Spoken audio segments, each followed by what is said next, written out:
The other day I wondered, what if all the homebrew stores in the world just disappeared? How would we make that delicious beer we all love? Then I got to thinking, could you make a beer using only store-bought ingredients? I mean, most grocery stores aren't selling malted grains and hops, but surely the grocery store is full of stuff that can be used, right? So today I venture out into the world, to my local grocer, to challenge myself to make the best ale possible using only things I can find in the store. I'm Trent Musho, and this is The Brew Show. Let's brew a grocery store beer. This is a grocery store, and this is a homebrew store. On the outside, they're just buildings, but on the inside, they sell very different things. Oh look, some toilet paper. Oh nice, some hops. But what if homebrew shops went extinct? Could you use random stuff found at the grocery store to craft a drinkable beer? I know, this is a totally original idea that definitely no one has ever thought of. But I was just curious, and I wanted to try it out for myself. And so did a few of you. But I know for a fact that the grocery store is missing out on some key beer brewing ingredients. The first and major one being malted barley. Maybe if you're lucky and you have a super fancy grocery store, they might sell unmalted barley, which you could totally malt it yourself, if you have the patience. But most average American grocery stores don't have any. They do sell some adjuncts like oats, but for the main fermentables, we're gonna have to get a bit creative. I'm looking at you, cereal aisle. Hops. This is also a no-go at grocery stores. Not even anything resembling it. But for centuries, people have been making beers without hops, using herbs and stuff to add bitterness and flavor to the beer. These non-hop beers are called gruits, and we can definitely pull some inspiration from that to find something here to bitter our beer. Yeast. Finally, something that's pretty common at grocery stores, but you're not going to find your favorite American ale or German lager strain here. We're pretty much stuck with bread yeast, but while it's not been selected for its beer brewing genetics, this yeast is actually the same species as beer yeast, Saccharomyces cerevisiae. So technically, it should work. And lastly, water. You can of course use tap water, but they sell water here, so I'll just be using that. So with a general idea of what I need, I started to plan out a shopping list. And by the way, you could probably find a kettle for brewing, or even some large bottle to ferment in, but I'll just be using a pot at home, since I'm assuming most people have that. And then a homemade fermenter that I made from supplies that I got from a big box store. Also just a note, I'll be using Star San to sanitize. But there are some store-bought recipes for sanitizer that you can make. But I just don't feel like playing around with bleach, so I'm going to stick to Star San. But I swear everything else is going to be from the grocery store. So get ready, because you never know what's going to happen on Supermarket Sweep. Now there's a determined-looking shopper. And he's a smart shopper as well. He's already grabbing $10 super-sized products. Let's start with the fermentables. Since malted barley is missing from the store, we need to look at the many cereals available to get our sugars.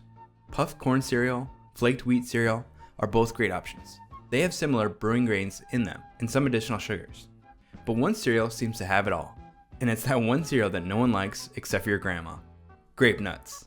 Yeah, if you've never tried the stuff, it's like a spoonful of hard dirt. If you take a look at the first two ingredients, you got whole grain wheat flour and malted barley flour. Aha! So malted barley does exist at the grocery store. I'll grab 2 boxes of that. Additionally, I'm going to grab some wheat germ, which is the center bit of a wheat kernel, and it's said to have a bunch of enzymes that can help convert the starches in the mash into fermentable sugars, and it will also hopefully add a strong wheat flavor to round out this beer. Speaking of rounding out the flavor, I'll grab some flaked oats to increase the body. At this point, I started thinking of ways to add color and more flavor, since I wasn't completely confident that what I had would create much depth. So reaching into history, I grabbed a can of organic pureed pumpkin. Early American settlers brewed with pumpkin since that's what they had. And since it's fall, it only makes sense to use it in this beer. The pumpkin will add more body, color, and sugars as well. And while we're on the fall train, I might as well toss in some maple syrup to just bump up the ABV. Since I'm in the baking aisle anyways, I'll pick up some yeast. Nowadays there seems to be a bunch of variety, but I'm just going for plain baker's yeast. If you want to get really creative, you could pick up a pack of beer that uses bottle conditioning, like Sierra Nevada Pale Ale. Saving the little yeast sludge at the bottom of each bottle, you can slowly build up that little yeast colony until you have enough to ferment with, but that can take time.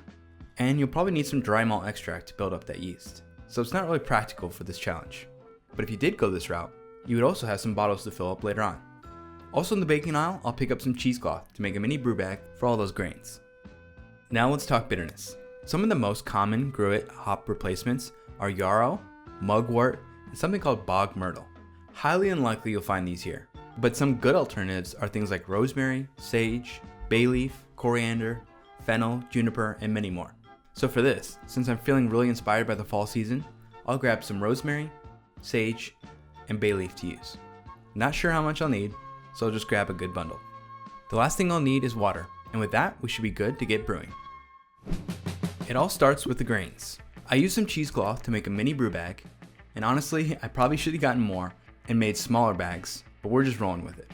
I poured out all the grape nuts and the wheat germ, making a little satchel, and added it into a pot that's way too small for this. I'm just working with what I got here. I heated the water to about 152 Fahrenheit to do a normal mash rest and let that sit for 45 minutes. After which, I pulled it out and sparged with some more hot water to rinse off some of those sugars into the pot.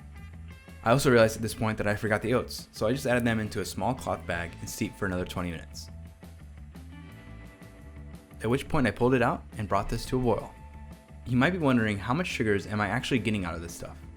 Well, thanks to Hanna Instruments, the sponsor of this portion of the video, I was able to track gravity easily. This is their digital refractometer for brewing. It's kind of like the Porsche of refractometers. Super high quality build and extremely accurate. All you need is a small sample from a pipette and you can get an instant Plato reading. It's not overcomplicated, just press one button to get the reading. So for something like this experiment, I can just take readings and keep moving, knowing that I'm going to get an accurate reading every time.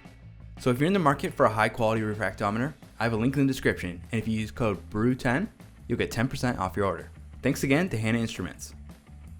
But as far as gravity goes, I wasn't getting mind-blowing sugars out of this mash. After all that, I was right around 1.010, so it's time to goose this up. First was the canned pumpkin. Usually I would roast this before adding it to get more complex flavors, but I'm just adding it right in. It instantly had a color and aroma impact. Next was the herbs. I wasn't sure exactly how much to add, so I just kind of winged it here. Starting with 3 sprigs of rosemary, and 2 sprigs of sage, and 1 bay leaf, and boiling that for 30 minutes. This is where I started to get really concerned, because now it was starting to smell like some sort of fall soup. I was really questioning if this was going to work in this moment. What have I done? What have I done? With the whole house smelling like a soup kitchen, and the 30 minutes up, I shut off the burner and added the final ingredient, maple syrup, which proved to be vital since the gravity was barely breaking that 1010, and it helped raise this OG up just a little bit more. I pulled out the herbs and they all kind of broke apart, which wasn't easy, and then I let this chill down for an hour until it was cool enough to dump into my DIY fermenter, using a strainer again to get any more of those bits of herbs. I then decided to top up the volume with more cold water up to the 1 gallon mark, since I boiled off a decent amount.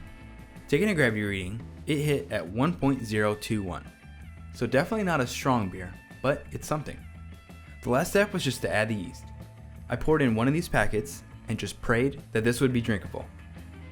In order to improve my chances, I did ferment this one in my kegerator set to 67 degrees Fahrenheit to limit any off flavors caused by stress yeast, and I let it ferment for 1 week. At which point, I took it out of the fridge and took a sample. It's always kind of tough to tell how an uncarbonated beer is, but at least at this point I wasn't spitting it out, so that was a good sign. I took a final gravity reading and it ended at 1.004, and it left us with an ABV of 2.2%. So a session grocery grew it? Either way, I was pumped to get this carbonated and try it for real, to see if this strange experiment was a success or a complete bust. And surprisingly, it actually tastes pretty interesting. The body is super light, but the aroma is strong, with those piney and herbaceous notes backed with a slight sweetness that I think is coming from the pumpkin. It almost drinks a bit more like a seltzer because of that lack of body, but it has a bready flavor that reminds you that this is a beer.